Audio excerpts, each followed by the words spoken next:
सरकार इस देश से अब जानी पड़ेगी। ये लोग साफ साफ बोल रहा है कि देखिए आपका हक भी छीनेंगे, आपको आवाज भी नहीं उठाने देंगे, आपको जो करना है आप करिए।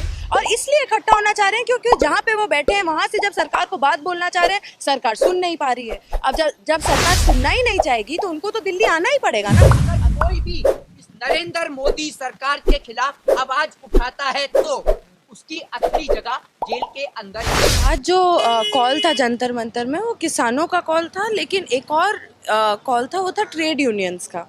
जब से ये सरकार आई है बीजेपी की, आप देखेंगे ये जो दोनों तबका है, मजदूरों का और किसानों का, इन पे एक बहुत बड़ा लेवल का अटैक है जो एकदम हमारे सामने आया लॉकडाउन में। जब हमारे प्रधानमंत्री आते हैं, अचानक से अनाउंस करते हैं कि चलिए भाई कल से लॉकडाउन है, सब लोग अपने अपने घर में घुस जाएंगे।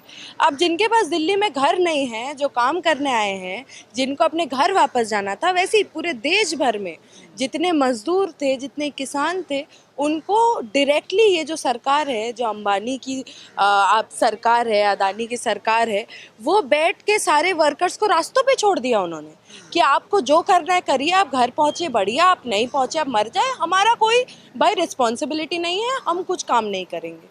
आज उन्हीं वर्कर्स पे इतना इम्प्यूनिटी है इस सरकार के पास। एकदम ये सरकार ना कॉन्स्टिट्यूशन मानता है, ना डेमोक्रेसी मानता है। आयरॉनिक बात है कि आज कॉन्स्टिट्यूशन डे है, आज जब मजदूर और किसान इकट्ठा होना चाहते थे, और इसलिए इकट्ठा होना चाह रहे हैं क्योंकि जहाँ पे वो बैठे हैं वहाँ से जब सरकार को बात बोलना चाह रहे हैं, सरकार सुन नहीं पा रही है। अब जब सरकार सुनना ही नहीं चाहेगी तो उनको तो दिल्ली आना ही पड़ेगा ना। अब जब वो दिल्ली आ रहे हैं अपना कॉन्स्टिट्यूशनल अधिकार, प्रोटेस्ट के अधिकार को मानते हुए, अपने बात को, अपने दिक्कतों को सामने रखने के लिए आते हैं, तब सरकार वही रवैया दिखाती है। दिल्ली पुलिस जो अमित शाह का दलाली करते हैं, वो जैसे ही लोग पहुंच रहा था वैसे ही उनको डिटेन कर रहा था। हम लोग जैसे ऑटो से उतरे हम लोग को डिटेन कर लिया। कोई लीगैलिटी नहीं है इसमें। ये लोग साफ साफ बोल रहा है कि देखिए आपका हक भी छीनेंगे, आपको आवाज़ भी नहीं उठाने देंगे, आपको जो करना है आप कर लीजिए। यही बोलना चाह रहा है ना ये सरकार। और ये सरकार को अब किसी चीज़ से डर नहीं लगता। और आप देख लीजिए हमारे देश में क्या हालत है। हमारा देश का जितना देशवासी है वो समझ रहा है इस बात को कि सरकार मजदूर, सबने देखा लॉकडाउन में एकदम नंगा सच की तरह हमारे सामने 1 महीने तक हमें दिखा कि वर्कर्स को किस तरीके का दिक्कत रोजी रोटी में हुआ।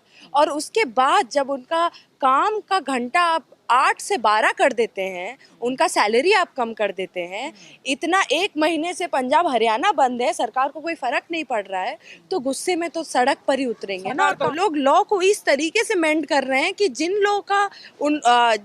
लोगों के लिए वो काम करते हैं, जितने अंबानीज हैं, जितने अदानी हैं, उनको बस फुल्ली सपोर्ट मिलता रहे, पूरा का पूरा हमारा इकोनॉमी बिक जाए, सेल्फ ऑटोनॉमी नाम की कोई चीज़ ना बचे, और ये देश का उन्नति नहीं है।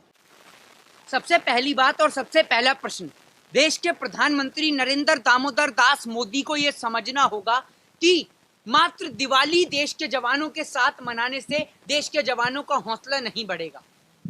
सरहद पे जो जवान तैनात हैं उन्हीं के पिता किसान हैं। अगर आप देश के अंदर आंकड़ों को मद्देनजर रखें तो देश के अंदर तकरीबन 95% लोग जिनके बच्चे सरहद पे रक्षा कर रहे हैं, हिफाजत कर रहे हैं, उनके पिता किसान हैं। देश के प्रधानमंत्री जी मात्र फौजियों की टोपी लगा लेने से या टैंक के अंदर खड़े हो जाने से देश के न जवानों का हौसला बढ़ेगा न देश के किसानों का हौसला बढ़ेगा। देश के प्रधानमंत्री नरेंद्र मोदी जी के राज में अगर आप आंकड़ा उठा के देखें, देश के ऐसे जवानों का यानी देश के किसानों का सबसे ज्यादा मरने वालों की अगर संख्या है तो वो हैं देश के किसान। तो फिर उनको गिरफ्तार क्यों किया जा रहा था? खबरें आ रही हैं कि कई किसान नेताओं को हरियाणा से उठा लिया गया। आप एक बात बताइए, आप देश में रहते हैं या बाहर से आए हैं? आज ही बाहर से आए हैं क्या कहीं से? आप एक बात बताइए, नरेंद्र मोदी जी की सरकार के खिलाफ चाहे वो किसान हो, चाहे युवा हो, चाहे बेरोजगार आदमी हो, चाहे आम आदमी हो, चाहे मजदूर हो, चाहे कोई भी हो, चाहे वो गरीब तबका हो, चाहे महिला हो, चाहे बहनें हो, चाहे बेटियां हो, अगर कोई भी इस नरेंद्र मोदी सरकार के खिलाफ आवाज उठाता है तो उसकी असली जगह जेल के अंदर ही है। देश के प्रधानमंत्री नरेंद्र मोदी जी के राज में सबसे ज्यादा सरहद पे जवान शहीद हो रहे हैं और दूसरे नंबर पर देश के अंदर किसान आत्महत्या कर रहे हैं। एमएसपी बिल लेके आ जाने के बाद न्यूनतम समर्थन मूल्य देश के किसानों को नहीं मिल रहा है। देश की सरकार नए नए बिल लाकर, नए नए कानून लाकर देश की किसानों के ऊपर और वजन डालने का काम कर रही है। देश के प्रधानमंत्री नरेंद्र मोदी अगर कोरे कागज पर साइन कर कर इस बात को लिखें कि अगर इस बिल को लाने के बाद अगर कोई भी किसान आत्महत्या करता है तो उसका जिम्मेदार मैं हूं, क्या ऐसा देश के प्रधानमंत्री कहते लेकिन हैं? जब